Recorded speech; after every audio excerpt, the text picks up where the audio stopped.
வரலாறு படைக்கின்ற நல்லாட்சி நடத்தி வருகிற தமிழக வெற்றிக்கழக அரசின் முதலமைச்சரும் அந்த இயக்கத்தினுடைய தலைவருமான மாண்புமிகு சகோதரர் ஜோசப் விஜய் அவர்கள் அமைச்சரவையில் இருக்கக்கூடிய முக்கிய அமைச்சர்களான மாண்புமிகு புஷி ஆனந்த் அவர்களையும் மாண்புமிகு ஆதவர்ஜுனா அவர்களையும் நாளை மறுநாள் ஜூலை 1ஆம் தேதி மாலை 4 மணிக்கு கோவளத்தில் இருக்கக்கூடிய ஒரு விடுதியில்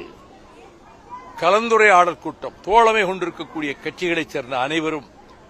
அந்த கலந்துரையாடல் கூட்டத்திலே கலந்து கொள்ள வேண்டும் என்றும், என்னை அழைப்பதோடு எங்கள் கட்சியினுடைய முக்கிய நிர்வாகிகள் மற்றும் நாடாளுமன்ற உறுப்பினர் உள்ளிட்ட அனைவரும் அதிலே வந்து பங்கேற்குமாறும் வேண்டுகோள் விடுத்து